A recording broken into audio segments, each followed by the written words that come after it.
야담상회를 찾아주신 마님들과 선비님들 감사드리옵니다. 야담상회, 오늘의 몰아보기 한상 차림 지금부터 내어놓겠습니다. 첫 번째 이야기 시작합니다. 옛날 옛적의 조선, 봉대골이라는 작은 마을에 적당한 홍기를 맞은 처녀 한 명이 살고 있었습니다.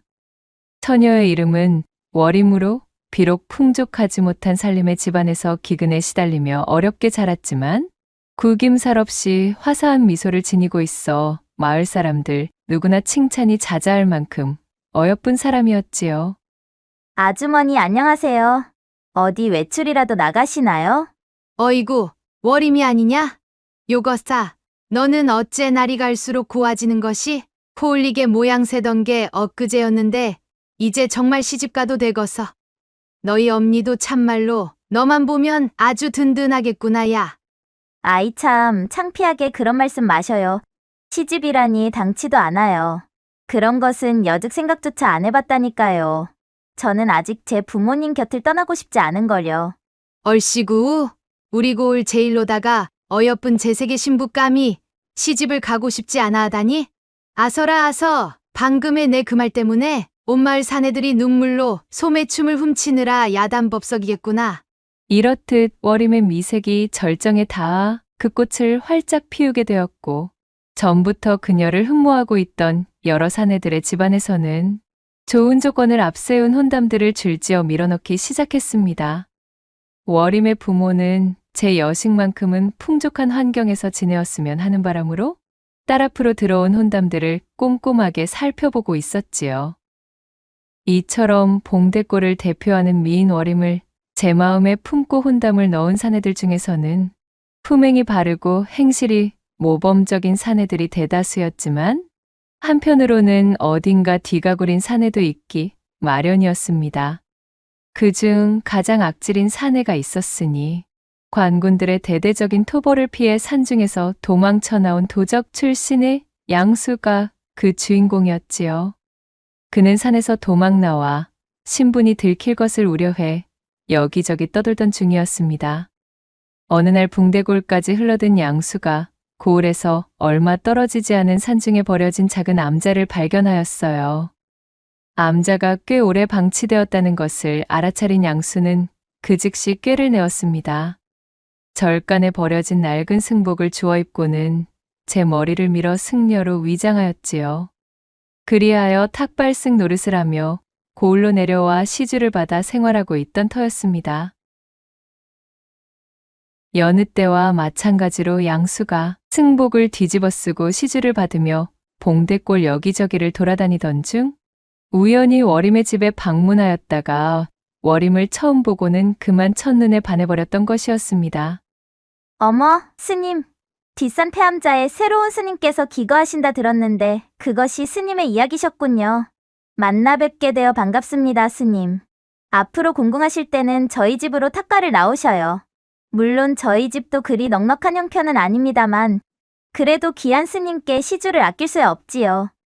양수를 발견한 월임이 합장하며 반갑게 그를 맞이했습니다. 입을 벌리고 월임을 바라보고 있던 양수가 당황하여 그제야 탁발승 흉내를 내었지요. 나 나무아미타불. 그러니까 그것이 예 맞습니다. 제가 바로 봉대골에 새롭게 불도를 전하고자 당도한 승려이지요. 초승에게 자비를 베푸시어 시주 좀 부탁드리려만. 얼빠진 얼굴로 월임을 바라보다 아차 싶었던 양수가 헛기침을 하고는 합장을 하며 말했지요. 월임은 아무런 의심 없이 양수를 탁발승으로 오인하였고 집안에서 먹을 만한 것을 조금 가지고 나왔습니다. 이거 시주거리가 변변찮아 면목이 없습니다, 스님. 다음부터는 시주품으로 좀 더 좋은 것을 따로 빼둘 터이니 오늘은 일단 이 정도로만 눈 감아주셔요. 아니요. 무슨 그러한 말씀을. 부처님께 자비를 보이는 일에 경중이 어디 있겠습니까? 그럼 감사히 받겠습니다. 월임은 양수를 향해 밝게 웃어 보이며 꾸벅 인사를 하였고 양수는 월임이 내민 먹거리를 시주 주머니에 담으며 그녀의 환한 미소에 넋을 잃고 말았습니다. 월임의 집을 나와 먼 골목으로 접어들자 양수는 마치 초연에 빠진 사춘기의 소년이 된 기분이 되어 콩닥거리는 심장을 부여잡고는 중얼거렸지요. 이거야 원. 산전수전 다 겪으며 수라장을 헤쳐온 내가 겨우 계집 하나에 이리도 정신을 놓는 경우가 생기다니. 세상 참 오래 살고 볼 일이로구만. 그나저나 그 미모가 상당히 훌륭하던데 어떻게 방법이 없으려나? 재벌흑해 못준 도적 출신의 양수가 온갖 망나니스러운 생각들로 머리를 가득 채워보았지만 지금의 가짜 탁발승 처지로는 워림에게 무엇을 해볼 방도가 없었습니다.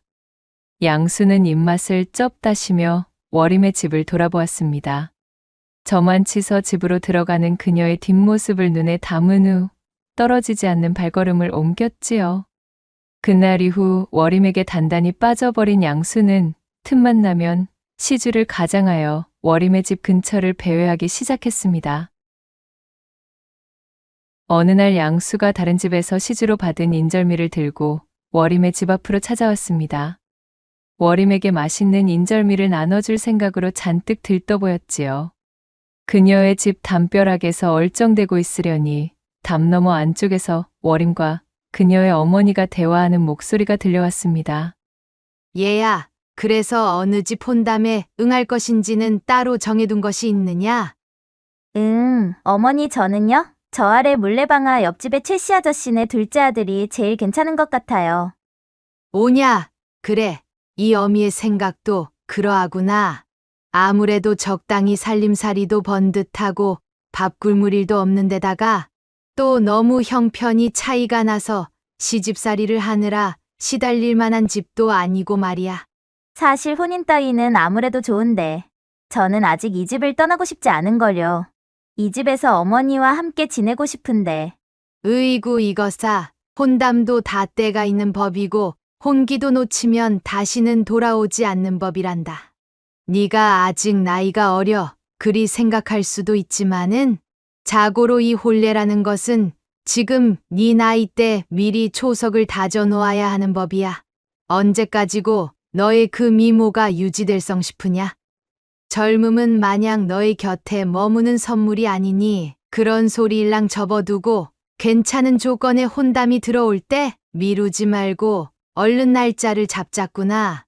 내 매파 할멈에게 근시일 중으로 우리 집에 들르라 전해놓으마. 알겠어요, 어머니. 본의 아니게 두 사람의 대화를 엿듣게 된 양수는 당장 발등에 불이 떨어진 기분이었습니다. 이대로 구경만 하다가는 워림이 최씨네 둘째 아들 놈인지 뭔지에게 넙죽 시집을 가게 생겼으니 말이지요. 자신은 워림에 대해 아무런 자격도 없지만 그렇다고 순순히 그녀를 빼앗기고 싶은 마음은 전혀 없었던 양수는 궁리를 거듭하던 끝에 한 가지 묘책을 떠올렸습니다. 이튿날 양수는 목탁과 염주를 챙겨 들고 워림의 집을 방문했지요. 조어들은 연부를 기세 좋게 읊조리며 시원스레 목탁을 두드리던 양수는 소리를 듣고 사립 밖으로 나와 본 워림의 어미를 향해 호들갑을 떨기 시작했습니다. 나무아미타불 관세음보살.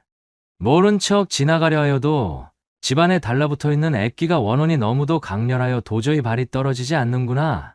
아니 스님, 그것이 무슨 말씀이십니까요? 애기라니요? 난데없는 불길한 소리를 내뱉는 스님의 연불 소리에 워림의 어미는 놀란 눈으로 반문했습니다. 그녀가 미끼를 물자 더욱 신이 난 양수는 엄살 섞인 몸짓으로 목탁을 두드렸지요.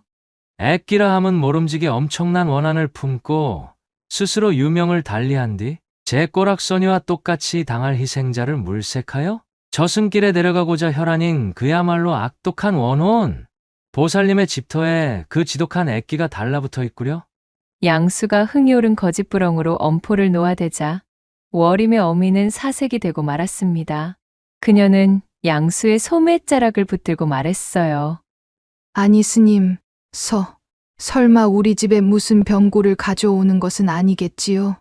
그간 지독히도 가난하게 지내오면서 이제야 겨우 딸아이 혼담으로 형편이 조금 밝아지나 싶던 차에 대체 이게 무슨 소동인지 모르겠습니다요. 바로 그것이 문제입니다. 아무래도 원혼의 주인이 시집을 가지 못하고 떠난 손말명이라 이 집안의 따님을 길동무로 삼으려 하고 있어?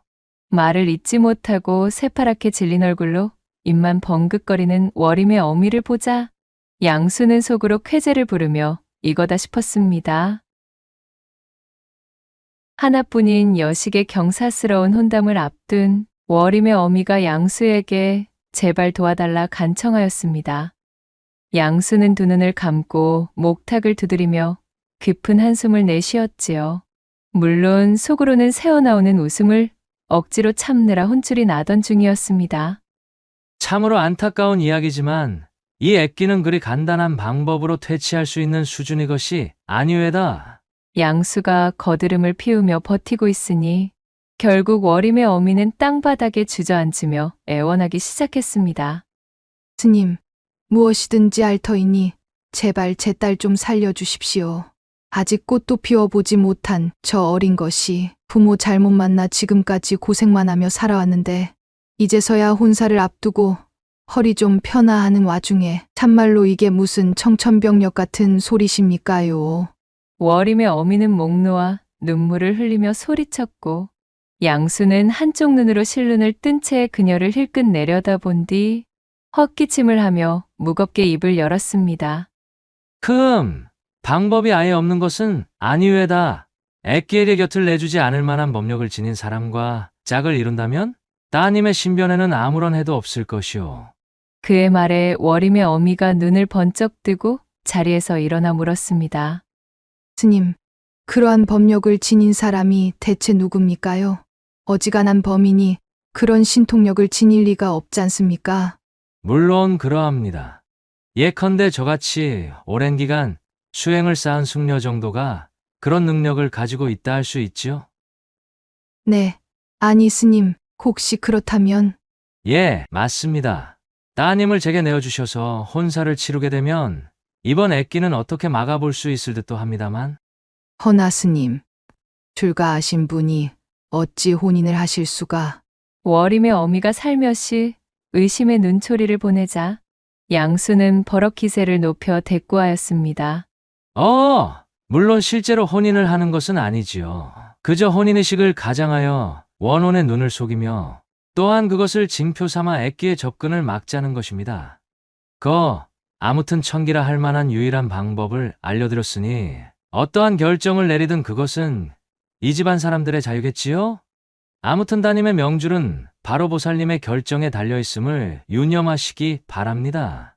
양수는 오히려 언짢다는 듯 이야기하였고 월임의 어미는 난색을 표하며 입을 다물고 말았습니다. 마지막 쐐기를 박을 차례라 여긴 양수가 거드름을 피우며 말했어요. 선택은 빠르면 빠를수록 좋으니 부디 신중하게 고려해야 할 것이오. 저는 내일 아침이면 이 봉대골을 떠나 수행길로 오를 예정이니 내일 다시 들러 부인의 결정을 들어보겠습니다. 이 말을 끝으로 양수는 목탁을 두드리며 돌아가 버렸고 가짜 탁발승의 뒷모습을 눈으로 쫓던 월임의 어미는 망연자실한 표정으로 굵은 눈물만 뚝뚝 흘리고 있었습니다. 그날 밤 월임의 어미는 제 딸의 목숨을 구하는 일이라는 생각에 결국 마음을 정했습니다. 사정을 전해들은 월임 역시 의연한 모습을 보이려 애썼지만 벅차오르는 슬픔까지는 차마 감출 수 없었지요. 탁발승에게 시집을 가야만 하는 이 운명의 장난 같은 현실에 한숨이 나왔습니다. 어머니, 너무 슬퍼하지는 마셔요. 제 팔자에 정해진 운명이 그러하다면 어쩔 수 없이 따라야지요. 저는 괜찮을 거예요. 자신의 어미가 슬퍼할 것을 염려해 아무렇지 않은 척하는 딸의 마음을 알기에 월임의 어미는 붉어지는 눈시울을 감추지 못했습니다. 그렇게 야속한 시간이 훌쩍 흘러 다음 날이 되었고 양수가 등에 뚜껑이 달린 커다란 망태를 짊어지고 월임의 집에 나타났지요. 길을 떠날 채비를 끝낸 월임이 제 부모와 마지막 인사를 나누고 있었습니다. 자신의 계략대로 일이 풀린 것을 확인한 양수는 입이 귀에 걸리는 것을 참기 위해 많은 노력을 기울여야 했어요. 그래, 마음은 정하셨는지요? 애써 침착한 모습으로 양수가 운을 떼자 슬픈 얼굴로 딸을 살펴보고 있던 월임의 어미가 모든 것을 체념한 투로 말했습니다. 예, 스님. 변고를 피하기 위해서는 정령 이 방법밖에는 없질 않겠습니까? 부디 제 여식을 잘 부탁드리겠습니다, 스님. 나무아미타불 관세음보살. 그 점은 걱정하지 마시지요. 저 역시 함부로 천기를 누설하여 하늘의 뜻을 거스른 몸. 이미 월임낭자와 저는 운명의 한 배를 탄 것과 마찬가지입니다. 애끼에 대한 걱정은 하지 않으셔도 좋습니다. 저와 함께 멀리 떠난다면 애끼도 더 이상 따님께 달라붙는 일은 없을 테지요. 스님, 앞으로 모쪼록 잘 부탁드리겠습니다. 월임까지 앞으로 나서 자신을 향해 고개를 숙이자 양수는 이미 천하를 얻은 듯 심취하여 기세가 올랐습니다. 자, 월임낭자, 고을을 떠나 애끼의 영향이 닿지 않는 곳에 당도할 때까지는 조금 불편하시겠지만 이 망태 안에 계셔야 하겠습니다. 이는 당연히 양수의 거짓말로 눈에 띄는 미인인 월임을 데리고 봉대골을 빠져나가다가는 고을 사람들의 쓸데없는 이목을 끌어 제 계략이 들통날 것을 우려했기에 고민 끝에 이런 술책을 쓰게 된 것입니다. 월임은 난처한 얼굴로 잠시 고민하다 이내 양수의 제안대로 망태 속으로 들어갔고 양수는 망태의 뚜껑을 닫아 외부에서 월임이 보이지 않도록 조치했습니다.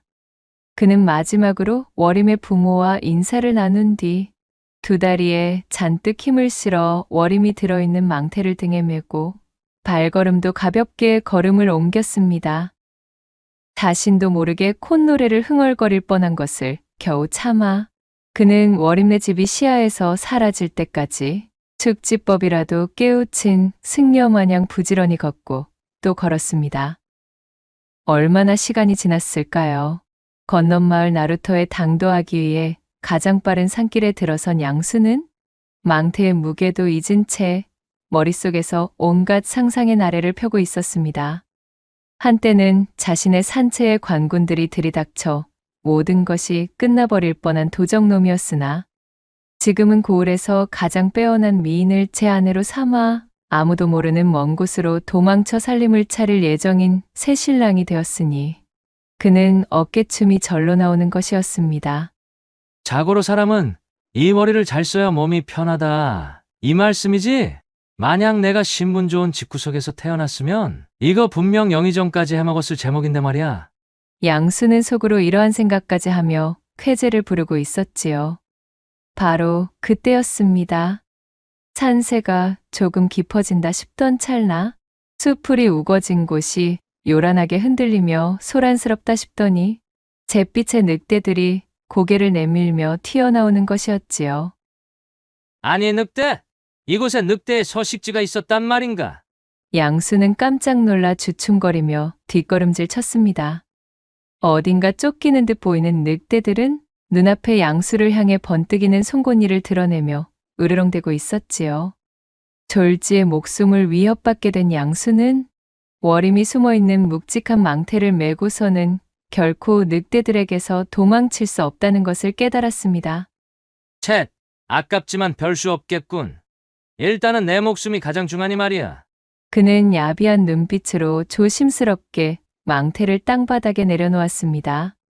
그러자 늑대들이 망태를 향해 모여들었고 킁킁대며 코를 박고 망태의 냄새를 맡는 사이 양수는 불이 나게 주랭랑을 쳐 저만치 떨어진 바위 틈의 뒤에 숨어버렸습니다. 늑대 중 한 마리가 망태의 뚜껑을 발톱으로 긁으며 열어젖히려던 때 수풀 속에서 바람을 가르는 소리와 함께 화살이 날아와 늑대의 옆을 스쳐 지나갔고 화들짝 놀란 늑대들은 꼬리를 말고 도망쳐버렸지요. 이윽고 수풀에서 사냥꾼 차림의 한 사내가 모습을 드러냈습니다. 이런, 놓쳐버렸는가? 오래간만에 근사한 사냥감을 발견했거늘. 이거 아깝게 되어버렸구먼. 그는 바로 이 늑대들을 뒤쫓던 건넌마을 사냥꾼이었습니다. 달아난 늑대들의 발자취를 쫓으려던 사냥꾼은 문득 주변과는 전혀 어울리지 않는 커다란 망태를 발견하였고 이를 이상하게 여겨 망태의 뚜껑을 열어보았지요. 어이쿠. 망태 속을 들여다본 사냥꾼은 몹시 놀라 엉덩방아를 찧었습니다. 눈물을 글썽이며 울고 있던 월임이 들어 있었으니까요.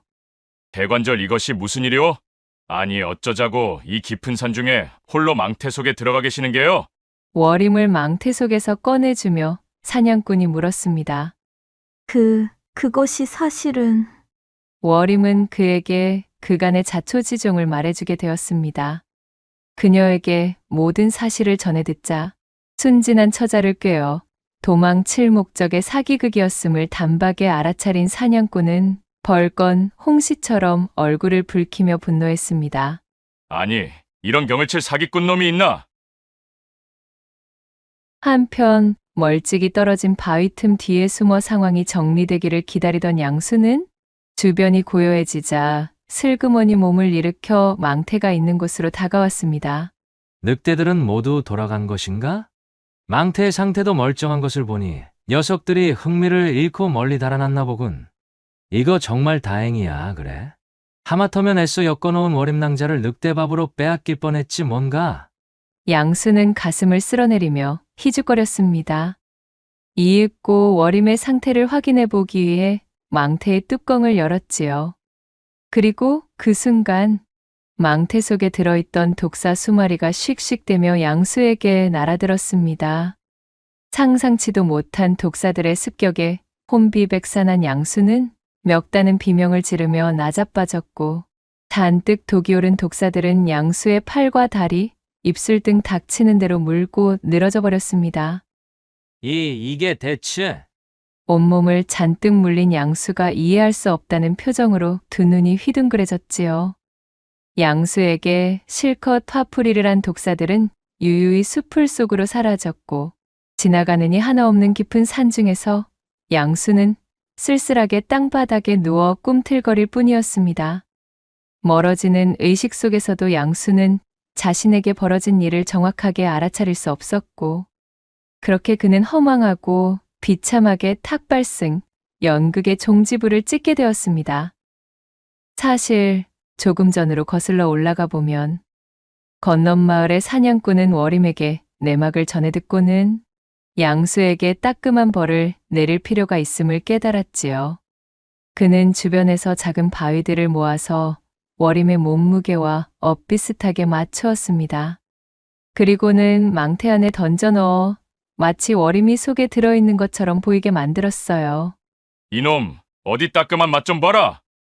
마지막으로 사냥꾼은 약재상에 팔기 위해 잡아두었던 독사들이 잔뜩 들어있던 주머니를 망태 속에 던져 넣고 뚜껑을 닫았습니다.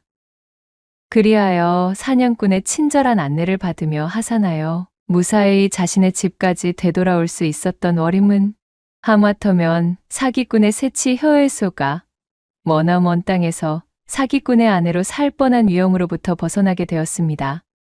그녀는 제 부모와 눈물의 재회를 가지며 서로를 얼싸안았고 사냥꾼에게도 깊이 감사 인사를 전하였지요.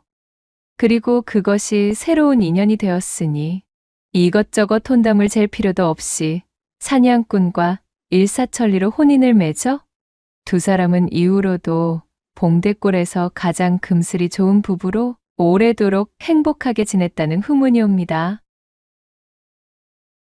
두 번째 이야기 시작해 볼게요. 조선시대 평안북도 정주 납청 지방에 방자육이 장인인 백첨지가 살고 있었습니다. 그는 전국에서도 알아주는 이름 높은 유장이었어요. 그는 방자육이 장인에 대한 드높은 자부심과 일밖에 모르는 자신의 성실함을 최고의 재산이라고 생각하며 지낸 장인이었지요. 어려서부터 천하디 천한 유장쟁이라 하여 업신여기고 천대하는 풍토 속에서도 그는 자신의 재주를 쉽게 여기지 않고 열심히 갈고 닦으며 묵묵히 숙련의 길을 향해 나아갔답니다. 그리하여 지금에 이르러서는 조선 팔도에서도 둘째가라면 서러울 정도로 남부럽지 않은 실력과 노점을 가지게 되어 숱한 제자들까지 거느리게 되었습니다. 백첨지가 유기그릇을 만드는 노점은 평안북도 상권의 명소였습니다. 조선천지 내놓으라는 유기장인들이 진을 치고 있는 개성과 안성바닥에서조차 그 유명세가 널리 퍼진 알짜 중에 알짜 가게였지요. 이 백첨지가 녹여내는 노스의 질이 참으로 고급 중 고급이어서 젊은 시절에는 내수사와 상위원에서 일한 전력이 있을 정도로 조선 제일이었답니다. 백첨지의 방짜 기술이라면 조선에서는 그를 따를 장인이 없었기 때문에 그가 만들어내는 유기의 가격은 억소리가 나올 정도로 고가의 물건이었지만 양반님네들 혼수 목록에 빠지면 섭할 정도로 인기가 좋았습니다. 수요에 비해 공급이 턱없이 모자라니 물건값이 치솟는 것은 당연한 이치였지요. 한양 세도가며 권세가에서는 금은보화를 잔뜩 싸질머지고 혼수를 해가도 이 백첨진의 유기그릇이 혼수품에 들어있지 않으면 양반의 체면이 깎여나갈 정도였으니 참으로 그 위세가 드높기로는 말도 못할 지경이었습니다. 워낙에 전국적으로 밀려드는 주문이 많았던 데다 유기장을 자신의 천직으로 여기고 일에만 몰두하는 성미까지 더해지니 그는 하루에 허리를 제대로 펼 짬조차 내기 힘들 정도로 과로하기 일쑤였답니다. 아이고, 내 삭신이야. 관절이라는 관절이 멀쩡한 곳이 없구만 기래. 아무리 몸이 박살나도록 일을 해도 주문을 맞추려면 시간이 영 모자라는구먼. 주문이 산더미처럼 쌓인 탓에 일이 잔뜩 밀려 집으로 돌아가지도 못한 백첨지가 노점에 딸린 방에서 쓰러지다시피 몸을 던지며 투덜거렸습니다. 그리곤 등을 붙이자마자 기절하듯 잠에 빠져버렸지요. 다음 날 아침 일찍 눈을 뜬 백첨지가 기지개를 펴며 방에서 나와 공방을 둘러보는데 거렁뱅이를 겨우 벗어난 듯한 웬 젊은 총각이 공방의 화덕 옆에서 자신이 잠들었던 흔적을 치우고는 빗자루로 그 자리를 깨끗이 청소하고 있는 것이 아니겠어요? 백첨지가 헛기침을 하며 인기척을 던지자 총각이 하늘로 튀어오르듯 파들짝 놀라며 몸을 돌렸습니다. 그 모습을 본 백첨지가 말했지요. 이 공방 주인인 나의 허락도 없이 월담을 하여 내 목숨보다도 귀중한 공방의 화덕 옆에서 잠을 자긴 하였으나 제가 더럽힌 자리를 말끔하게 소재하는 것을 보아하니 경우는 밝은 청년이로구나. 그래, 무슨 사연인지는 모르겠으나 마땅히 기거할 곳이 없다면 이곳에서 잔심부름을 하며 안목 거들어 보지 않겠느냐? 몰래 들어온 도둑으로 몰릴 위험에 처하자 덜덜 떨며 잔뜩 얼어붙어 있던 총각이 백첨지의 너그러운 권유를 듣자마자 예상도 못했다는 듯 깜짝 놀라며 반문했습니다. 아니, 정말이십니까요? 뭐든 시켜만 주신다면 반드시 밥값을 해내 보이겠구만요. 잔뜩 기가 눌려 벌벌 떨던 청년은 백첨지의 말에 고개를 들어올리며 대번에 얼굴이 밝아졌고 그날부터 거렁뱅이 청년 강보는 백첨지의 노점 가게방에서 숙식하며 낮이면 기운 좋게 풀무지를 하는 것으로 거짓 신세를 벗어나게 되었습니다. 아버지의 눈에 넣어도 아프지 않을 여식이 오늘도 이렇게 찾아왔답니다. 어디 오늘도 어여쁜 녹그릇을 잔뜩 만드셨는지요? 늘상 아버지의 일하는 모습과 비결이 궁금한데 대체 어째서 이 여식에게는 한 번도 보여주질 않으려 하시는 것인지. 제가 계집아이라 그래요? 거친 타격음과 마찰음이 가득하고 눈물이 튀고 있는 공방으로 아직 솜털도 빠지지 않은 뽀얀 피부의 젊은 처자 한 명이 발랄하기 그지없는 발걸음으로 들어오며 외쳤습니다. 바로 백첨지의 무남동녀 외동딸 보연이었답니다. 노쇠와 한 몸으로 지내며 일밖에 모르던 백첨지에겐 유일하게 자신의 직업보다 소중한, 눈에 넣어도 아프지 않을 소중한 여식이었지요. 왈가닥의 기질을 가지고 있던 이 보연은 틈만 나면 공방으로 들이닥쳐 제 아비가 일하는 모습을 구경하고는 하였는데 늘 이렇듯 공방에 여기저기를 헤집으며 호기심 가득한 눈을 빛내며 감나라 배나라 들쑤셔대는 것이었습니다. 그러던 어느 날이었어요. 여느 때처럼 공방에 들렀다가 풀무질에 여념이 없는 강보와 처음으로 마주친 보현은 텃세를 놓는 아낙네의 모양새로 양손을 허리에 얹은 채 거만하게 외치는 것이었습니다. 어랍쇼. 뭐야? 누군데 우리 아버지의 공방에서 풀무질을 하고 있는 거야? 강보가 공방에서 숙식하여 아무리 꾀죄죄한 꼬락서니를 지니고 있기로서니 초면부터 바로 천대하는 태도를 보이자 강보는 어이가 없었습니다. 그러자 멀찍이서 제 여식을 발견한 백첨지가 한숨을 푹 내쉬며 파리를 쫓는 듯한 몸짓으로 말했습니다. 이거사 왔으면 일하는데 방해되지 않게 얌전히 구경이나 하다가 갈 것이지. 어쩌자고 일하고 있는 강보를 귀찮게 구는 게냐. 강보? 강보라고요? 거 이름 한번 무식하게 힘만 셀 것 같이 일자무식스러운 이름이네. 아무튼 아니 아버지, 이 강보라는 사람이 언제부터 여기서 일한 거예요? 어이구, 그건 내가 알아서 무엇하게. 거 풀무질하는데 방해하지 말고 이리 비켜서 거라. 그나저나 너는 어찌 이리 공방에 자주 오는 게야? 논물이라도 튀면 어쩌려고 그러냐? 어이구, 못 말리겠구만. 보현의 무례한 등장에 기분이 그리 유쾌하지는 않았지만 자신을 거두어준 백첨지의 여식임을 알게 된 강보는 퉁명스러운 태도를 보이는 보현을 한번 슥 훑어보고는 아무런 대꾸도 없이 제 일에 열중하기 시작했지요. 보현은 화덕의 열기로 발그스름해진 뺨을 잔뜩 부풀리며 뾰루퉁해져서는 그런 강보의 뒷모습을 물끄러미 보다 말고 흥 하고는 몸을 돌려 공방에서 나가버렸습니다. 노쇠를 만들기 위해 용로에 합금을 할 때 가장 중요한 것은 바로 구리와 주석의 비율이었습니다.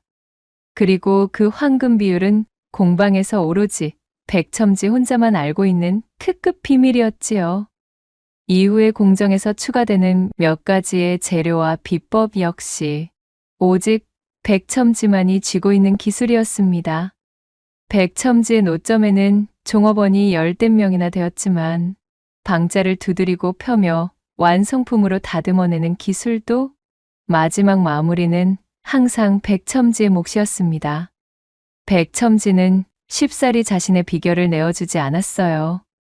방자육이 제작에서 가장 중요한 비법을 꽉 틀어진 백첨지가 못마땅하여 제자를 가장한 종업원으로 들어왔다 견디지 못하고 나가는 자들이 부지기수였으나 강보만큼은 마치 우직한 황소처럼 자리를 지켰습니다. 자신을 거둬준 백첨지를 은인으로 모시며 가진 굳은 일도 마다 않고 묵묵히 자신의 존재를 키워나갔지요. 그렇게 서너 해가 흐르자 강보는 풀무지를 면하게 되었고 백첨지는 드디어 강보에게 초벌방자 기술을 전수해 주었습니다. 강보가 조실부모하고 어릴 때 거지로 연명하다 백첨지의 공방까지 흘러들어왔으나 백첨지 덕택에 봄바탕이 드러나게 되었답니다. 얼굴은 이목구비가 훤칠해 제법 날카롭게 빠졌으며 연일 망치와 풀무로 다져진 상체는 어느새 근육이 붙어 떡하니 벌어졌습니다. 또한 키는 자그마치 팔척에 가까워졌으니 참으로 듬직하고도 근사한 사내가 되어 노점 근처 장터에서는 이 강보를 모르는 상인이 없을 지경이 되었습니다.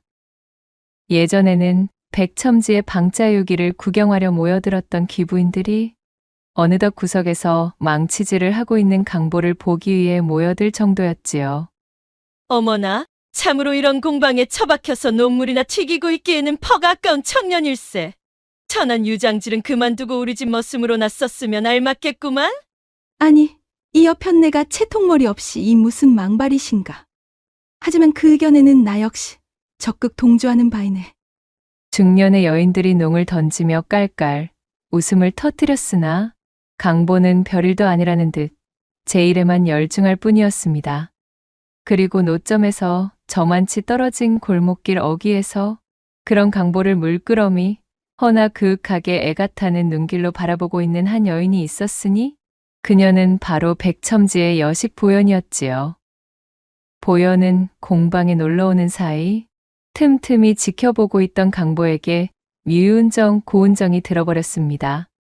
왈가닥으로 백첨지의 응석바지 여식으로나 지내던 천방지축이 험하고 묵직한 금속을 다루는 거친 환경에 노출되어 용암 같은 용광로의 불길 앞에 다져진 야생적이고 울끈불끈한 사내에게 풍덩 빠지는 것은 어렵지 않은 일이었습니다. 홀적 사내가 되어버린 강보에게 어느새 크나큰 연심을 품게 된 것이었습니다. 강보 저 자식, 언제 저렇게 훤칠해져서는 말이야. 처음 이곳에 흘러들었을 때는 그야말로 거렁뱅이 몰골을 벗어나지 못하였거늘 언제 저리도 근사한 사내가 되었다지? 보여는 마른 침을 꿀꺽 삼키며 강보의 주변에서 질척거리고 있는 중년 기부인들을 향해 인상을 쓰며 이를 갈았지요. 그러다 결국 어느 여름날 사달이 벌어지게 되었습니다. 점심때만 되면 강보는 지게를 지고 반마장쯤 떨어진 백첨진의 집에 가서 공방 인부들 먹을 점심밥상을 지고 오는 것이 일과였습니다. 그날도 용로에서 한창 합금 작업을 하다 점심때가 가까워져 점심밥상을 짊어지기 위해 집으로 달려가니 강보의 온몸에서 땀이 비오듯 했습니다. 집에는 마침 보현이 부엌에서 나오며 강보를 맞이했지요. 어휴, 얘 강보야. 몰골이 그게 뭐니? 누가 보면 땀으로 멱이라도 감은 줄 알겠구나. 어서 이쪽 우물로 오거라. 보현이 바가지를 들고 우물 쪽으로 앞장섰습니다. 예, 알겠구만요. 강보가 쭈뼛거리며 우물가로 따라서자 한여름 부엌에서 아궁이에 앉아 점심상을 장만하느라 땀을 한 바가지 흘린 보현의 치마가 찰싹 달라붙어 둔부의 굴곡이 그대로 드러나 있는 것이 아니겠어요? 강보는 난생 처음 두 눈으로 보는 여인의 적나라한 몸매에 깜짝 놀라 그만 하초가 뻐근해지고 말았습니다. 일밖에 모르고 살던 강보에게는 너무나 강렬한 진풍경이었지요. 아니, 얘 좀 봐. 뭘 그리 멍청이 섰어? 설마 등목할 줄 모르는 게니? 이리 와 엎드려 보렴. 보현은 키득거리며 우퉁을 벗어던진 강보의 등에 우물물을 퍼부었습니다. 고운 손바닥으로 강보의 등을 문지르다가 문득 밀어도 밀어도 끝이 보이지 않는 강보의 넓은 등짝에 매료되고 말았지요. 어쭈? 제법. 익은 홍시빛깔이 된 얼굴로 곁눈질을 하던 보현이 침을 꼴깍 삼키며 강보의 앞가슴 쪽도 물을 뿌리며 문지르자 콧바지를 뚫을세라 강보의 대들보가 공중을 향해 발포할 기세로 쿵쾅거렸습니다. 맙소사. 저게 대체? 보현은 자신의 눈을 의심했지요. 제 눈으로 목격한 강보의 육중한 대들보는 그간 보현이 억눌러 오던 인내심을 각살내기에 충분한 것이었습니다. 에라이, 모르겠다. 이리 따라오거라. 그 길로 보현은 강보에게 달려들고는 그를 부엌 뒤쪽으로 끌고 가 치마를 깔아두고 불타오르는 용광로 속에서 녹아내리는 쇳물 마냥 어우러지고 말았지요. 불꽃 같은 청춘 남녀의 화라산 같은 거사에 한여름 매미들도 무얼하는 듯 신이나 목청껏 우러져쳤습니다.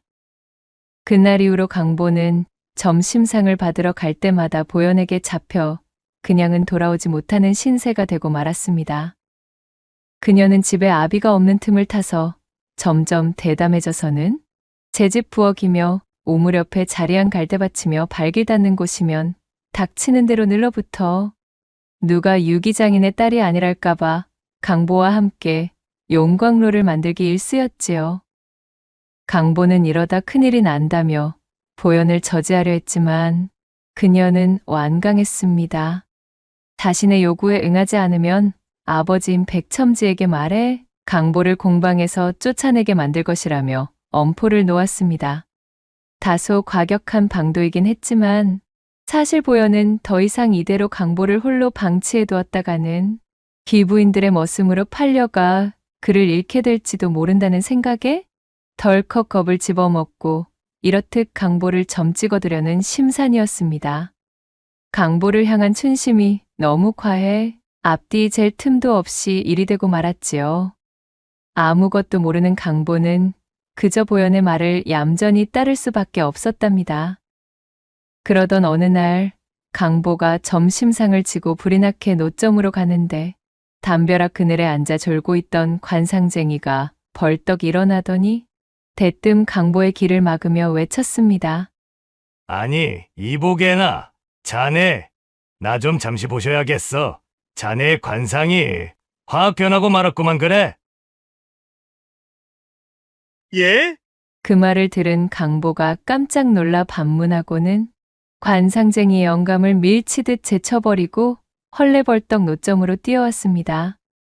숨을 몰아쉬며 안색이 새파래진 강보를 발견한 백첨지가 무슨 일이냐 물어보니 강보는 그야말로 벼락을 맞은 표정이 되어 손살에 쳤지요. 강보는 앞이 캄캄했습니다. 관상보는 영감쟁이가 내가 사부님의 여식과 그리도 음흉한 짓을 저질러 온 것을 몽땅 알아채고 말았구나. 그 짓을 하면 얼굴이 변하는가 봐. 설마 몇 번을 하였는지도 모조리 드러나는 것은 아니겠지. 나는 이제 꼼짝없이 내쫓겨나겠구나. 틀림없이 자신과 보현의 관계를 알아챈 관상쟁이가 자신을 겁박하기 위해 불러세웠다고 여기고 있던 강보. 순진한 강보는 온갖 잡생각을 떠올리며 불안에 떨다가 우선은 관상쟁이 영감이 헛소리를 퍼뜨리고 다니지 못하도록 입막음을 하려는 것에 생각이 미쳐 그간 쓰지 않고 고이고이 모아둔 품삯을 챙겨들고 관상쟁이 영감에게로 향했지요. 강보를 발견한 관상쟁이가 키득키득 웃으며 그를 반겨주었습니다. 저기 도사님 부탁입니다요. 제발 아무에게도 이르지 말아 주십시오. 이 돈은 제 전 재산이나 다름없으니 이것으로 부디. 그 잡스러운 푼돈은 되었고, 자네 그 고개를 한번 들어보시게. 관상쟁이 영감의 말에 강보가 중죄를 저지른 죄인 마냥 푹 숙이고 있던 고개를 들자 그의 얼굴을 유심히 보던 관상쟁이가 말했습니다. 자네의 상이 그야말로 횡재수를 받아 팔자를 고쳐먹을 상이 되었구만. 자네의 팔자가 송두리째 바뀔 게야. 관상쟁이의 말에 그간 백첨지의 여식과 그렇고 그런 행위들을 한 것이 몽땅 들통난 게 아님을 알아차린 강보는 놀란 가슴을 쓸어내리며 한숨을 푹 쉰 뒤 말했지요. 아니 영감님 팔자를 고치다니요. 지금 제 형편이 어떤지 알기나 하십니까? 낮에는 뼈 빠지게 일하고 일하다 말고 뼈 빠지게 봉사하느라 육신이 모자랄 지경인디 겨우 세경 몇 푼 받는 놈이 이리 살아서 무슨 수로 팔자를 고친답니까? 강보의 말에 관상쟁이가 희죽거리며 답했습니다. 자네는 지금 주인을 위해 일하고 있지만 자네의 주인 역시도 지금 자네를 위해 일하고 있다네. 자네가 아주 예전에 지어놓은 복이 이제야 빛을 발하겠구만 그래. 도대체 그것이 무슨 뜬구름을 잡는 소리입니까요? 강보가 모르겠다는 표정으로 물었지만 관상쟁이는 강보가 내민 돈에서 엽전 하나만을 쏙 들어 빼가고는 복채는 이거면 되었네. 라고 말하며 웃더니 이내 사라져버렸습니다. 그날 밤 잠을 이루지 못하던 강보는 자리에 누워 관상쟁이의 말을 되뇌이고 있었습니다. 주인은 자네를 위해 일하네. 대체 이것이 무슨 소리란 말이여. 도통 알 수가 없구만. 강보는 천정을 올려다보며 골똘히 고민하다 새벽 늦게서야 겨우 잠을 이룰 수 있었지요. 그렇게 시간이 쏜살같이 흘러 몇 해가 더 흐르고 여름이 거의 끝나가는 늦여름과 가을의 초입 사이의 계절이 찾아왔을 때였습니다. 기력이 쇠한 채 장질부사에 걸려 비실비실하던 백첨지가 백약이 무효하여 위독해져 자리에 드러누웠습니다. 피골이 상접한 몰골이 되어서는 뭔가를 결심한 듯 조용히 강보와 보현을 자신의 앞에 불러앉혀놓고 말했습니다. 강보야, 지금부터 노쇠 합금 주조법과 방자 비밀을 전부 전수해주마. 잘 새겨듣고서 우리 노점의 명맥을 이어다오. 그리고 나이 딸 보현이를 잘 부탁한다. 내 너라면 믿고 맡길 수가 있겠느니라. 사부님, 어찌 그리 약한 말씀을 하신답니까요? 강보, 너는 기억이 나지 않겠지만 사실 너와 나는 아주 예전에 한 번의 인연이 더 있는 사이였단다. 나도 최근에서야 내 목덜미 근방에 나 있는 흉터를 보고서야 너를 알아볼 수가 있었지. 내가 아주 어릴 적 이 근방에서 크게 물난리가 난 적이 있을 게다. 그때 나는 상의원에서 벗어나 이곳으로 돌아오는 중이었지. 개울을 건너기 직전에 내가 내 옷자락을 붙들고 나를 말렸었고, 나는 행색이 남루한 꼬마아이가 내게 동냥이라도 하나 싶어 너를 밀쳐내려 했단다. 그때 불어난 물이 개울가를 덮쳐 먼저 지나가던 사람들을 죄 휩쓸고 가버렸지 무엇냐. 놀란 내가 뒤를 돌아 너를 찾아보았지만 너는 어느새 자취를 감춘 뒤였단다. 내 목에 나 있는 그 흉터만을 내 기억에 선명히 남겨두고 말이다. 내 덕에 내가 목숨을 구제하여 지금까지 이리 호의호식을 할 수가 있었던 게지. 내가 부지런히 우리 노점에서 일해온 모습을 내 모조리 담아두고 있었단다. 너야말로 우리 노점의 후계자로 제격인 녀석이야. 그리고 보연아, 너는 강보 이 사내를 보필하여 아비의 명맥을 이어주거라. 강보 이놈이 보기보다 훨씬 진국인 놈이니 이것저것 잴 필요 없이 내 서방으로 삼으면 아주 딱이겠구나. 백첨지의 말에 보여는 굵은 눈물만 뚝뚝 흘리고 있을 따름이었지요. 힘겹게 말을 이어나간 백첨지는 자신이 알고 있는 모든 비법과 기술들을 강보에게 전수해 주었습니다. 그리고는 이틀 후에 조용히 숨을 거두고 말았지요. 슬픔에 젖은 강보와 보연이 백첨지의 1년상을 치르고 난 뒤 보연은 강보를 집으로 불러들여 말했습니다. 강보야, 아니 서방님, 제 절을 받으셔요. 이젠 저희 지아비로 모시겠습니다. 그간 제 변덕에 어울려 주시느라 너무나 감사했어요. 이젠 제가 성심을 다해 받들겠사옵니다. 그리하여 정식으로 보연을 색시로 맞아들이게 된 강보는 백첨지의 명맥과 전통을 이어받아 방자유기장의 장인으로 발돋움하여 비루하고 가난하여 어려웠으나 타인을 도우려는 어진 마음에 대한 은덕을 받아 보연과 함께 오랜 시간을 해로하며 행복하게 지냈다는 후문이 옵니다. 마지막 세 번째 이야기 시작합니다. 옛날 옛적 조선 중기의 한 한적한 고을에 일찍이 서당 친구였던 오생원과 허초 씨가 있었습니다. 이 두 사람은 서로가 기묘하게 대척되는 삶을 살아오고 있었답니다. 오생원은 일찌감치 서책을 붙잡고 있던 시간을 포기하고 장삿길로 우회하여 바닥부터 시작해 종국에는 차곡차곡 알차게 부를 획득하고 비로소 떵떵거리는 알부자가 되어 부족함 없이 지내고 있었지요. 허나 반대로 허초 씨는 예전부터 한결같이 책을 곁에 두고 열심히 과거에 정진하였으나 연일 낙방을 거듭하는 통에 가세가 급격히 기울어진 선비였습니다. 비록 지금의 사정은 이리 격차가 벌어진 모양새로 이 두 사람의 엇갈린 모습이 제법 차이가 있다 하지만 늘 지금과 같은 모양새는 아니었습니다.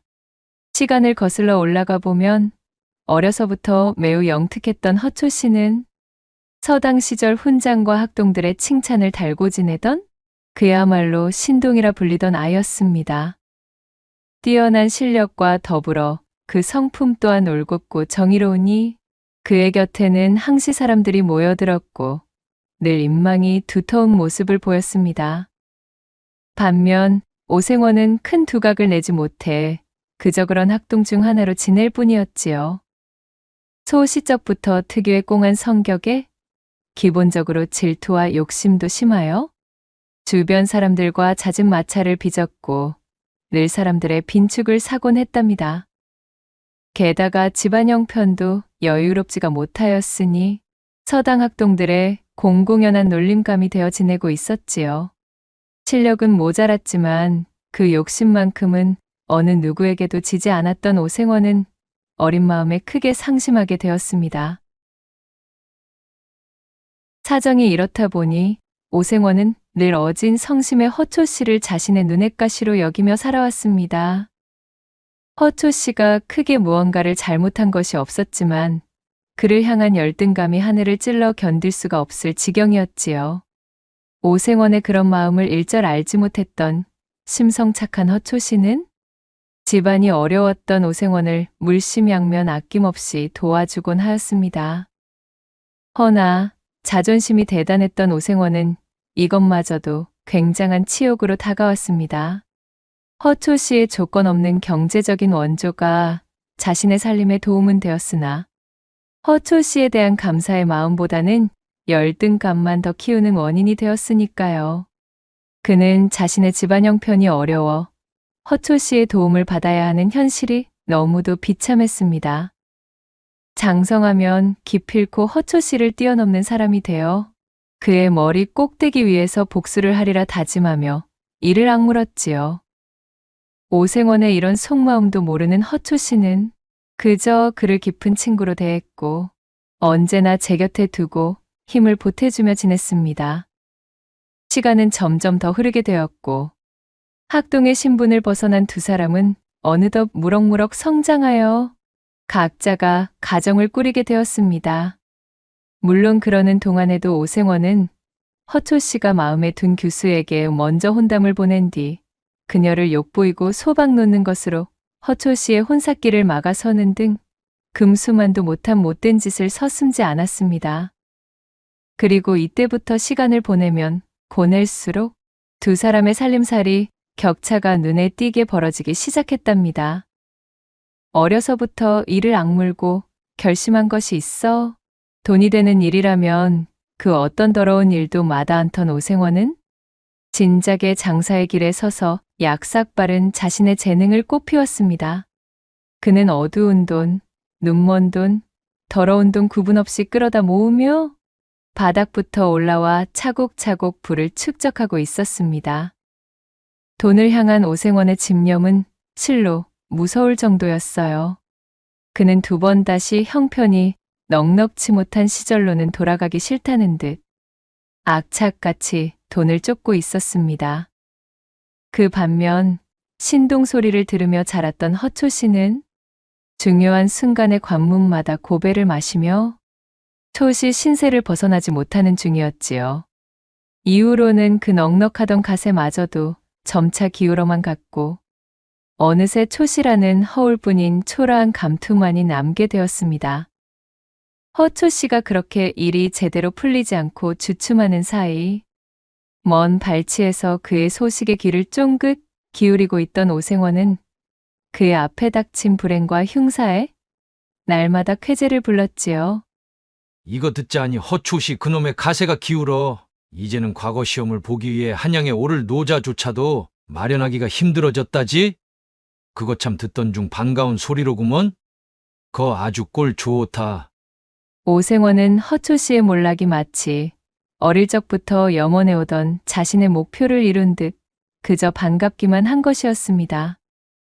오생원은 그날 밤 기쁨을 감추지 못하고 돈을 잔뜩 풀어 기녀들을 데려온 뒤 연회로에서 흥청망청 뒤섞여 놀며 옷가지들이 흠뻑 젖은 기녀들을 품에 안고 방탕한 노름을 이어가며 삼경을 지새웠지요. 이렇게 장성한 두 사람의 운명이 서로 엇갈린 가운데 이제 오생원이 허초 씨보다 갖추지 못한 유일한 부분은 후사의 연이 없던 무자식의 자신과는 달리 허초 씨에게는 떡두꺼비 같은 아들이 있다는 것. 그 하나뿐이었습니다. 그럼에도 욕심을 거두지 못했던 오생원은 여전히 허초 씨를 마음에 두고 명분 없는 적개심을 버리지 않았지요. 어느 한적한 저녁 나절, 곰방대를 빼물고 마당을 바라보며 여유를 즐기던 오생원의 집에 그가는 코빼기도 비추지 않던 허초 씨가 불쑥 찾아들었습니다. 예상하지 못했던 허초 씨의 방문에 오생원이 눈을 흘기며 귀고만장 비꼬는 투로 입을 열었답니다. 어이구, 이게 누구신가? 그야말로 지체 높은 우리 초시 어르신께서 이 어인일로 이리 누추한 저 오생원의 거처까지 친히 걸음을 다 주셨누. 내일은 해가 서쪽에서 뜨겠구먼 그려? 이 같은 오생원의 빈정거림에도 허초 씨는 화를 내기는커녕 허어 웃으며 그에게 대답하는 것이었습니다. 아니, 오생원 이 사람아, 못 보던 사이에 아주 농이 한층 더 심해지셨구먼. 어디 내가 못 올 때라도 왔는가? 이 대체 얼마 만에 우리가 이리 다시 만나는 것인가?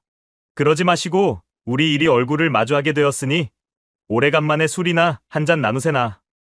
허초 씨가 푸근하게 웃으며 너스레를 던지자 그것을 바라보고 있던 오생원의 얼굴이 대번에 구겨졌습니다. 오생원은 예전부터 허초 씨의 저런 모습이 마음에 들지 않았지요. 자신이 기를 쓰고 뱉어내는 모진 소리에도 허초 씨는 마음에 생채기 하나 나지 않아 보였습니다. 그 호방하고 대범한 성품이 속 좁고 질투 많은 오생원의 속을 더욱 헤집어 놓는 것이었습니다. 오생원은 크게 헛기침을 하고는 마지못해 하인을 호출하여 술상을 차려오라 역정을 냈습니다. 괜시레 짜증을 받은 하인은 돌아서며 욕지기를 중얼거렸고 한참이 지난 후 부엌대기 하녀 하나가 조촐한 술상을 차려와 두 사람의 앞에 내려놓았지요. 오생원이 미리 하인에게 언질해 놓은 대로 비싸고 좋은 안주거리라고는 찾아볼 수 없는 지독하게도 조촐한 술상이었습니다. 나물 몇 점이 전부였으나 오생원은 그마저도 허초 씨에게 대접하기 아까워 이를 갈고 있었답니다. 허나 허초 씨는 그런 것일랑 아무렇지도 않다는 듯 술상을 받자마자 기뻐하며 외쳤지요. 어이구, 이거 갑자기 찾아와서 실례가 많네. 내 한 상 잘 얻어먹겠네. 인사치레를 하고 술잔을 기울이던 허초 씨가 웃으며 입안 가득 탁배기를 털어넣었습니다. 그렇게 한참이 지나자 오생원이 허초 씨에게 물었습니다. 그래, 찾아온 용건이 무엇인가? 자네와 내가 왕래를 끊은 지 제법 된 것으로 아네만 이리 연통도 없이 불쑥 찾아온 것을 보아하니 필경 무슨 부탁을 할 것이 있어 보이는데 말이야. 내 말이 틀렸는가? 오생원의 물음에 허초 씨가 빙그레 웃으며 고개를 끄덕였습니다. 그리고는 깊이 고민하는 표정이 되더니 말문을 열었지요. 자네, 돈을 좀 빌려줄 수 있겠나? 뭐, 돈? 아니, 이 사람이 갑자기 찾아와서 느닷없이 무슨 봉창을 두드리는 소리인가? 돈이라니? 돈이라는 단어를 들은 오생원의 눈썹이 대번에 진해처럼 꿈틀댔습니다. 그의 표정을 바라본 허초 씨는 술 한 잔을 입에 털어놓고는 한숨을 쉬며 말을 이었습니다. 사실은 내가 지병을 앓고 있는 데다가 말일세. 못난 서방을 둔 죄로 이제는 다세마저 좋지 않아 기울고 말았다네. 앞으로 남겨질 아들놈과 아내가 걱정되어 매 밤잠을 설치는 나날이 계속되고 있지. 당장에 떠오르는 사람이 자네뿐이니 내 염치불구하고 이리 걸음을 하게 되었지 무엇인가. 우리가 어릴 적 서당 친구로 알고 지낸 정이 얕지는 않으니 어떻게 좀 아니 되겠는가? 어흥, 일 없네 그려. 지금은 나도 사정이 힘든 때일세. 겉으로나 번지르르 하지. 속은 골아 터져서 영 실속이 없지 뭐겠는가. 그런가? 내가 보기에는 더할 나위 없이 풍족해 보이네만. 그것이 다 허상이고 헛개비 아니겠는가. 나도 이래저래 아주 들어갈 곳이 많아서 죽겠다네. 버는 만큼 또 나가야 될 것도 많은 법이니까 말일세. 오생원은 소시적 자신이 허초 씨에게 받았던 도움은 일절 생각지도 않았습니다. 그저 바로 지금 이 순간 허초 씨가 자신에게 고개를 숙이며 조아리는 상황이 너무나 고소하여 짜릿한 쾌감을 느끼는 것에만 몰두한 그는 잔뜩 거드름을 피우며 중얼거렸지요. 게다가 오생원에게 돈이란 제 목숨보다도 소중한 것이었습니다. 쉽사리 내어줄 리가 만무했지요. 오생원의 매몰찬 대답을 들은 허초 씨는 하는 수 없다는 듯 기운이 쏙 빠진 목소리로 다시 입을 열었어요. 저기, 그렇다면 말일세. 내 아들 자네도 알지? 내 아들놈만이라도 자네가 데려다가 장사를 좀 가르쳐 주시게나. 이놈이 책을 들여다보는 것은 갤러 입신양명의 기틀을 마련하긴 요원해 보이나. 머리는 제법 영특하여 샘 하나만큼은 아주 뒤똥차게 재빠르다네. 허초 씨는 오생원의 곁으로 바짝 붙어 그의 무릎을 잡고는 통사정을 하며 읍했습니다. 아들놈이라. 모든 것이 허초 씨보다 성공했던 자신이 현재 유일하게 가지지 못했던 바로 그 아들의 존재에 관한 이야기가 나오자 오생원의 이마가 크게 실룩이며 불편한 기색이 감돌았습니다. 오생원은 술잔을 들어 벌컥벌컥 들이키고는 생각했습니다. 대를 이을 아들놈이 있으면 무얼 하나. 가세가 기울어 물려줄 재산 하나 없는 아비가 어디 제대로 된 아비라 부를 수나 있겠어? 안 그래도 아들놈 하나 있는 것으로 유세 떠는 꼬락서니가 아니 꼽던 차에 이것 참 고소하게 되었구만. 말라 비틀어진 나물만 올리라 일러둔 술상에서 젓가락을 깨작거리며 불편한 심기를 비추던 오생원이 속으로 빈정거렸지요. 말이야 바른 말이지. 허초 씨는 아들과 관련하여 오생원에게 거들먹거린 적도 없었습니다. 그저 오생원 본인의 자격지심 때문에 그리 여기고 있었을 뿐이었어요. 이윽고 오생원이 술잔을 들어 한 잔 거나하게 들이키며 말했습니다. 내 본시 여기저기에서 그런 청탁을 받아오는 것이 여러 해 있는 일이라 이거 영 꺼림칙하긴 한데 말일세. 안 그래도 내 장사수완을 배우겠다고 말이야. 전국 팔도서 값비싼 폐물을 싸들고 찾아오는 자들이 어디 한둘이어야 말이지. 오생원은 잔뜩 배짱을 튕기며 거드름을 피우고 있었지만 내심 속으로는 쾌재를 부르고 있었습니다. 그도 그럴 것이 오생원이 언젠가 한번 만난 적이 있었던 허초 씨의 아들 천석이는 허우대가 훤칠하고 매력적인 사내였습니다. 게다가 타고나기를 장사의 힘도 좋아 무거운 짐도 척척 지는 모습을 자주 보았던 터였지요. 자신의 곁에 붙이고 장터를 다니면 안 그래도 견제가 심했던 다른 장돌뱅이 장사꾼들의 불필요한 시비가 붙을 일도 없을 것이었습니다. 뿐만 아니라 천석이에게 무거운 장삿짐 보따리를 넘기면 그간 오생원이 손수짐을 이고 다니며 기진맥진 힘을 빼던 고된 경험들도 더 이상 겪을 필요가 없었습니다.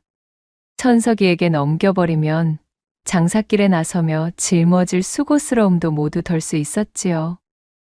귀찮고 힘이 드는 여러 자비를 천석이에게 다 떠넘기고도 장사 수완을 전수한다는 핑계로 품삯 한 푼 줄 필요조차 없었으니 이 얼마나 남는 장사 아니었겠어요. 그중 오생원의 마음을 사로잡은 으뜸의 이유는 뭐니 해도 자신이 늘 열등감을 품고 있던 허초 씨의 아들을 자신의 밑에 두고 하인마냥 부릴 수 있다는 짜릿하기 그지없는 승리감이었습니다. 정말이지 이것보다 더 신명나는 이유는 찾기가 힘들었지요. 어린 시절 허초 씨를 보면서 가졌던 그 모든 질투와 자격지심이 한 방에 날아가는 듯한 기분이었습니다. 여기까지 생각이 미쳤던 오생원은 큰 선심을 쓰듯 팔짱을 끼고 허초 씨에게 말했답니다. 정이 자네의 뜻이 그러하다면 내일부터 천석이를 우리 집으로 보내보시게. 내 자네가 하도 간곡한 성의를 보이기에 청을 들어주도록 하겠네만 이 장사라는 것은 말일세 쉽지만은 않은 길일게야. 각오 단단히 하시고 보내는 것이 좋을 것이란 말일세. 아이고, 참으로 고맙네, 고마워. 내 자네의 이 호의는 결단코 잊지 않음세. 허초 씨는 오생원의 속마음을 아는지 모르는지 연신 그에게 고개를 숙이며 감사를 표했습니다. 그리하여 잠시 후 술자리는 파하게 되었고 허초 씨가 한결 가벼운 발걸음으로 집으로 돌아가자 그의 뒷모습을 바라보고 있던 오생원은 비열한 웃음을 지으며 사랑방으로 들어가 버렸지요. 멍청한 놈. 어디 애비 잘못 만나서 고생하는 아들놈의 얼굴을 보고도 내게 감사하다는 소리가 나오는지 보자. 아니 영감, 오랜 친구를 만나셨던 거 아니셨어요? 어찌 이리 기색이 언짢아 보이십니까?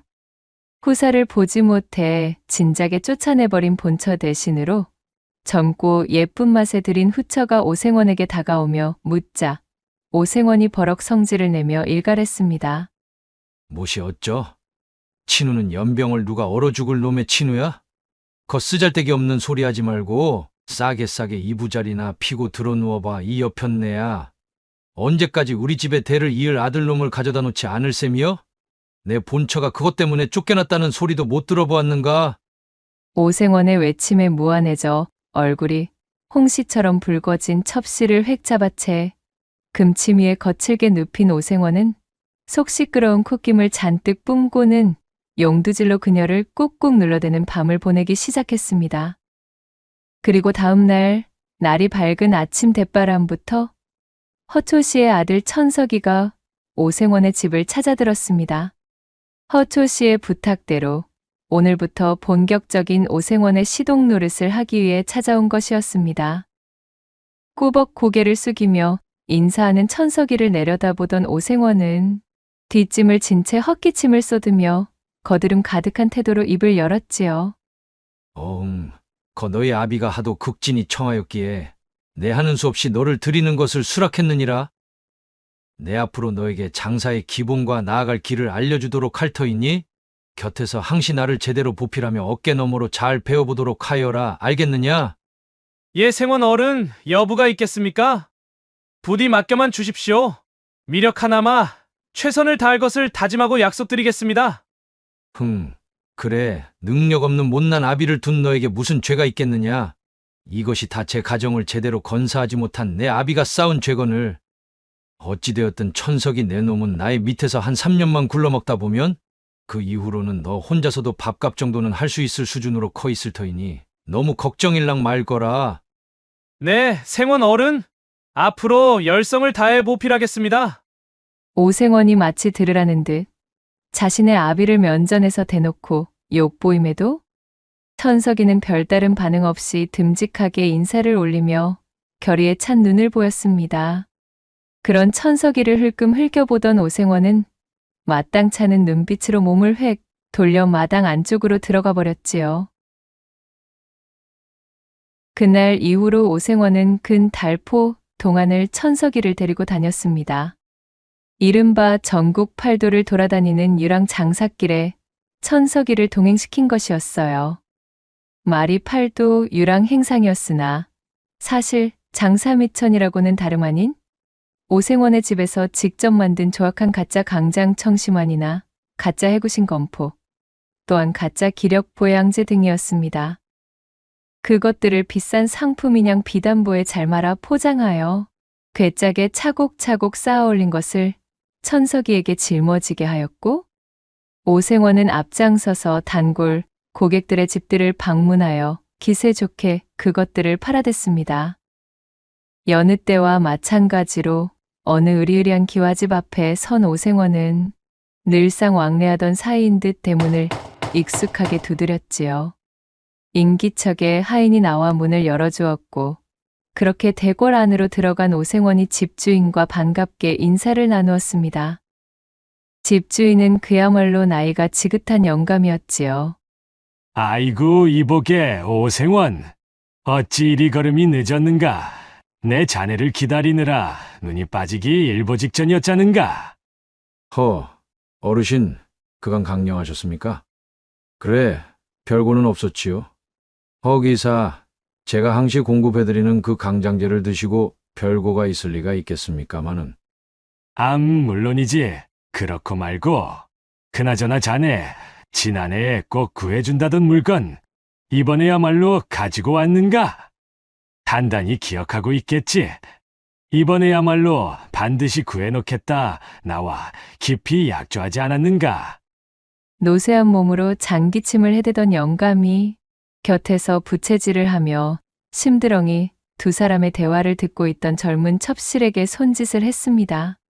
뭔가 중요하고도 비밀스러운, 그러면서도 첩실에게 보여서는 안 되는 거래라도 하는 듯한 낌새였지요. 첩실은 콧방귀를 뀌고는 몸을 돌려 방에서 나가버렸고, 그런 첩실의 엉덩이를 음흉한 눈빛으로 훑던 오생원이 대답했습니다. 어이구, 영감님, 입 아프게 말한들 무엇하겠습니까? 안 그래도 내 이놈을 구해놓기 위해 조선팔도 안 나가본 바다와 안 둘러본 섬이 없습지요. 진귀하다는 소문이 팔도로 퍼져나가 있는 통에 이 물량이 턱없이 부족하지 뭡니까? 정국서 아저씨가 마른 귀한 물건이지요. 오, 그래. 참으로 고생이 많았네.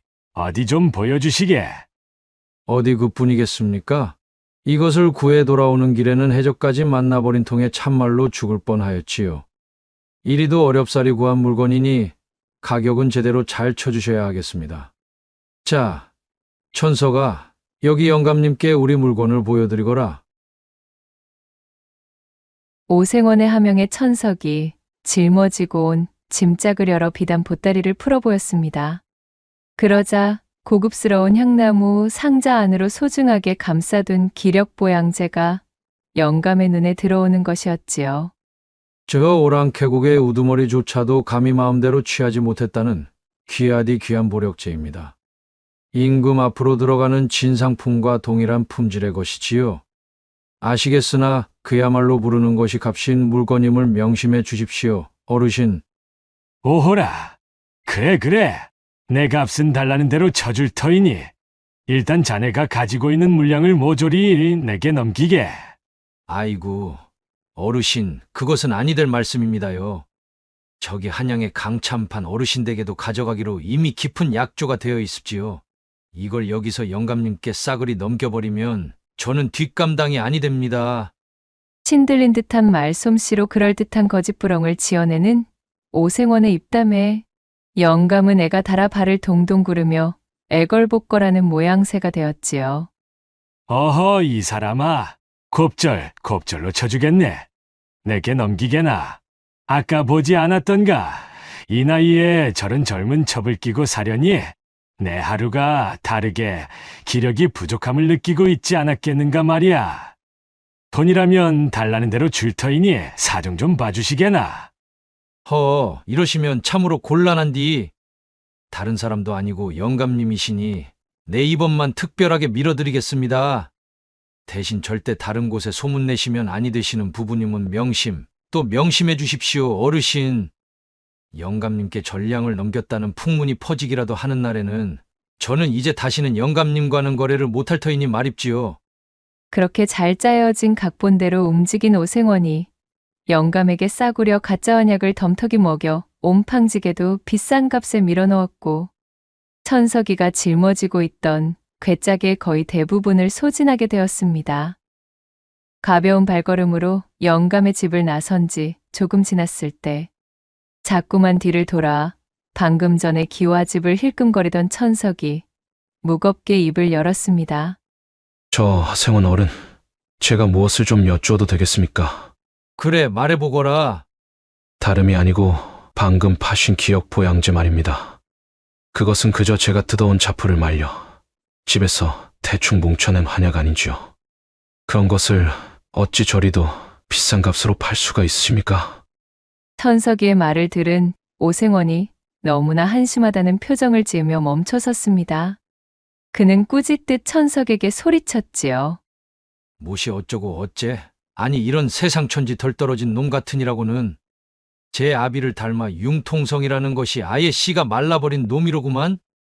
이 멍청한 놈아, 본디 장사라는 것이 다 그런 것임을 정녕 모른단 말이더냐? 자네 진미에 진짜 백인 명약을 구해온들 그것이라고 어디 무조건 다 제값을 하는 줄 안다면 큰 오산이니라. 그저 좋은 것이라고 믿고 먹으면 그것이 곧 보양제요 보력제인 것을. 저 영감은 골골대는 몸으로 저토록 젊은 첩 실비위를 맞추느라 밤마다 진땀을 빼며 시달리고 있으니 이번 거래로 누이 좋고 매부 좋고 아니겠느냐. 오생원이 침을 튀기며 열변을 토하니 천석이는 실망스럽다는 듯 작게 중얼거렸습니다. 허나 생원 어르신, 그것은 남을 속이는 행위지 않습니까? 아니 이놈이 그래도 썩 입을 다물지 못할까? 그런 마음가짐으로 무슨 큰일을 배우겠다고. 내 놈은 참으로 부자가 되긴 다 글렀다, 이놈. 화가 나 잔뜩 성을 내며 팔자걸음으로 앞서 걷는 오생원의 뒷모습을 지켜보던 천석이 조용한 목소리로 말했지요. 부자라. 부자 말씀입니까? 천석은 오묘한 표정으로 성큼성큼 앞서가는 오생원을 바라보다 그의 뒤를 따라 걸음을 옮겼습니다. 그러한 일이 있고서도 두 사람은 줄곧 붙어 다니며 장사를 이어나갔지요. 두 사람은 정해진 기한 동안 조선 곳곳을 돌아다니며 장사에 매진하는 것을 게을리하지 않았답니다. 장사 미천으로 잔뜩 마련해둔 갖가지 가짜 보양제들을 몽땅 팔아치워 집으로 돌아올 시기가 되었을 때쯤에는 두둑하게 한몫 생긴 상태였지요. 준비한 물건을 모두 팔아치우고 집으로 돌아오는 길에 위치한 나루터에서 오생원의 장기침이 유독 심해지는 것이 느껴졌습니다. 장사를 나서던 때부터 나오던 마른 기침이었는데 지금은 눈에 띄게 심해진 모양새였습니다. 이거야 원, 제 얘기. 해가 갈수록 몸이 약해지는구먼. 자, 서두르자. 이 배를 놓치면 하루를 꼬박 기다려서 배를 잡아야 하니 손해가 이만저만이 아닐 것이야.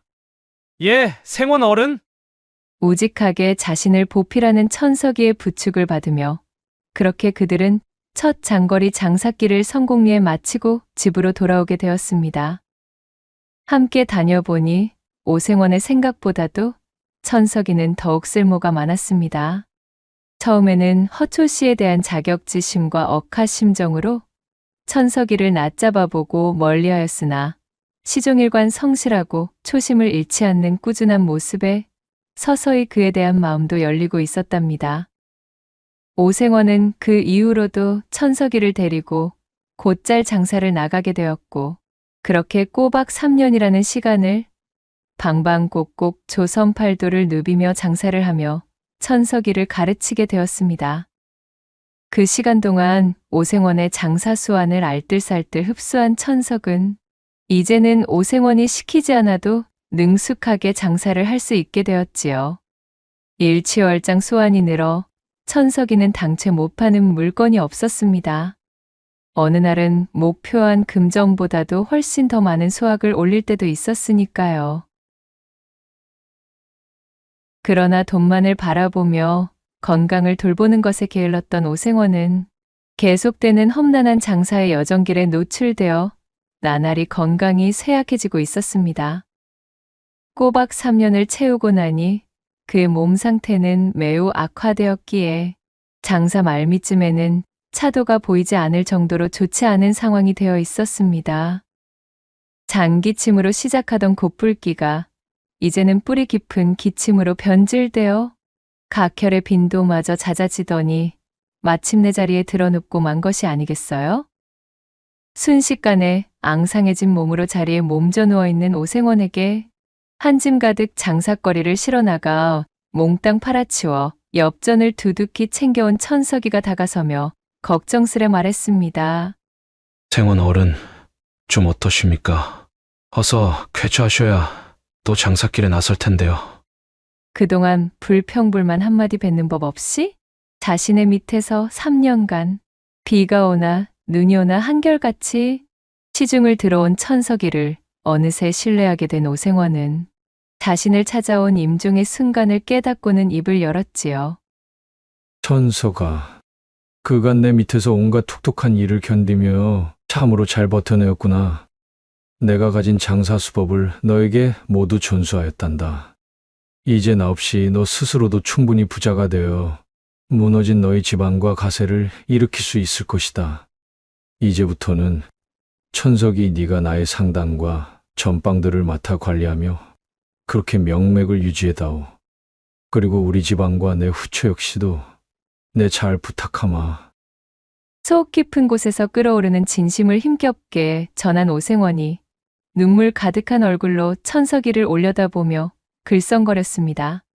후계자로 삼을 아들 하나 없었던 오생원은 자신을 보필하며 긴 시간을 함께해준 천석이에게 의부사들과도 엇비슷한 감정까지 느끼며 어느새 천석이를 의지하고 있는 자신을 발견한 것이었지요.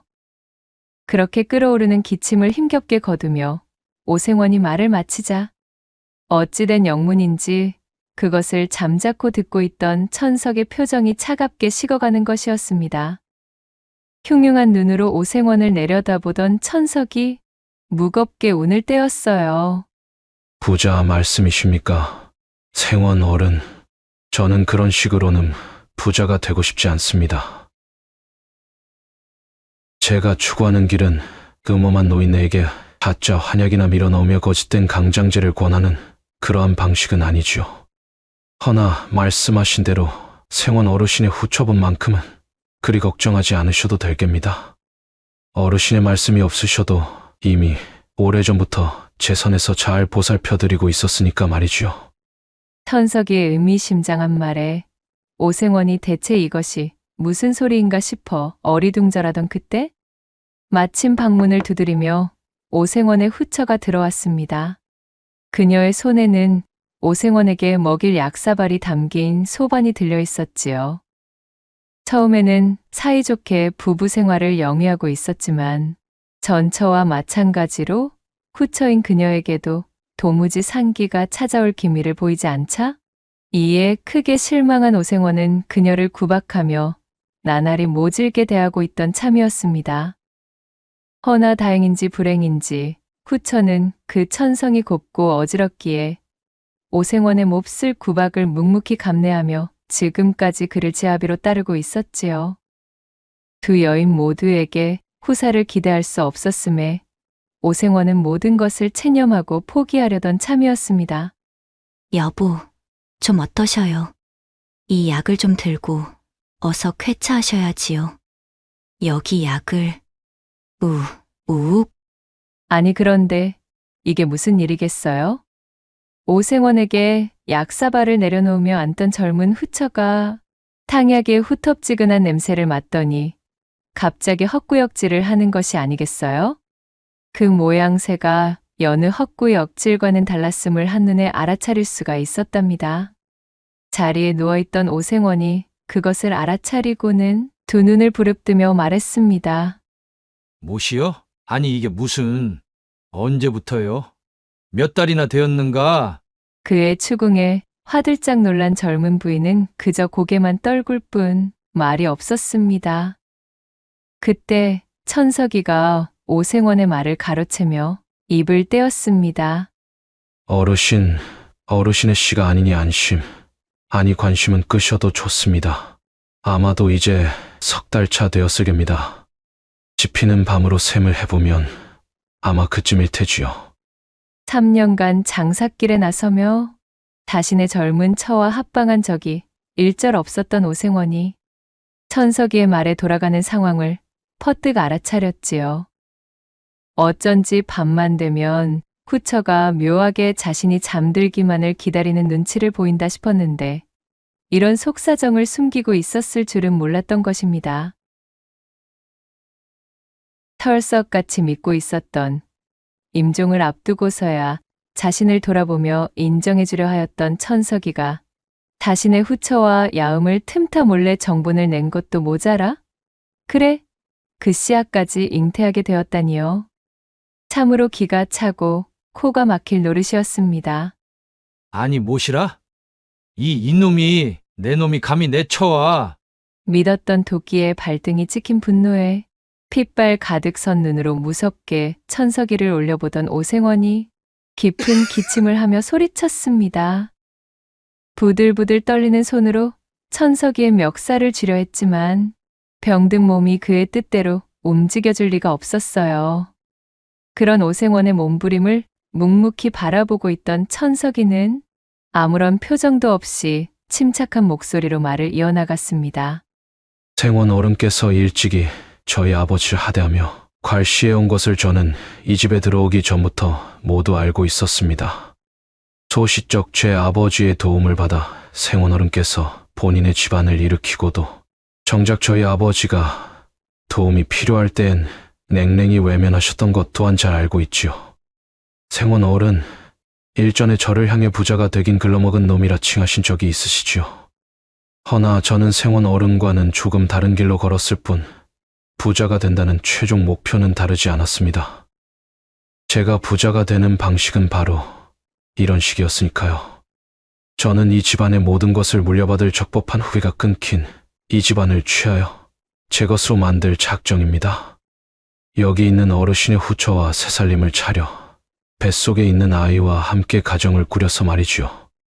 언제부터 담아왔는지도 모를 천석이의 진심이 담긴 잔잔한 분노에 오생원은 할 말을 잃은 채 입만 벙긋거릴 뿐이었습니다. 그의 황망한 눈빛을 내려다보며 천석이 마지막 말을 뱉었습니다. 생원 어른, 본디 장사라는 것이 이런 것 아니겠습니까? 제게 그리 가르치지 않으셨습니까? 누이 좋고 매부 좋은 것이 바로 장사의 기본이라고 말이지요. 가르침대로 행하고자 하였던 것이니 너무 노여워는 마시기 바라겠습니다, 어르신. 이놈! 부엉이가 구슬프게 우는 삼경의 시각. 치밀어 오르는 화를 주체 못한 오생원은 그날 밤을 넘기지 못하고 그렇게 원통하게도 눈을 감아버렸습니다. 임종의 순간을 맞이한 오생원의 얼굴에는 설명할 수 없는 회환과 절망감, 그리고 참회인지 원통인지 헤아릴 수 없는 눈물 한 줄기가 맺혀 있었답니다. 대를 이을 자식이 없었던 오생원의 장례를 성대하게 치러준 천석이는 생전 오생원의 부자론에 대한 조언대로 그가 이룬 모든 것을 취하여 투철한 장사꾼으로서의 면모를 유감없이 발휘하였습니다. 자신의 아이를 잉태한 그의 젊은 처와 부부의 가약을 맺고 오생원이 한평생 긁어모은 재산을 손쉽게 차지하여 기울어 가던 허초 씨의 가세를 단숨에 일으켰을 뿐 아니라 그간 핍박받으며 모진 구박 속에 살던 후처에게 날개를 달아주어 그녀가 행복할 수 있도록 최선을 다하였고 후처 역시도 자신에게 어질게 대해주는 천석이를 새로운 지아비로 모시며 그렇게 행복한 삶을 꾸려나갔다 전해지고 있사옵니다. 낭독해드린 이야기가 마음에 드셨다면 구독과 좋아요, 댓글로 야담상회를 응원해 주셔요. 늘 잊지 않고 야담상회를 찾아주시는 마님과 선비님들 시청해 주셔서 참으로 감사하옵니다.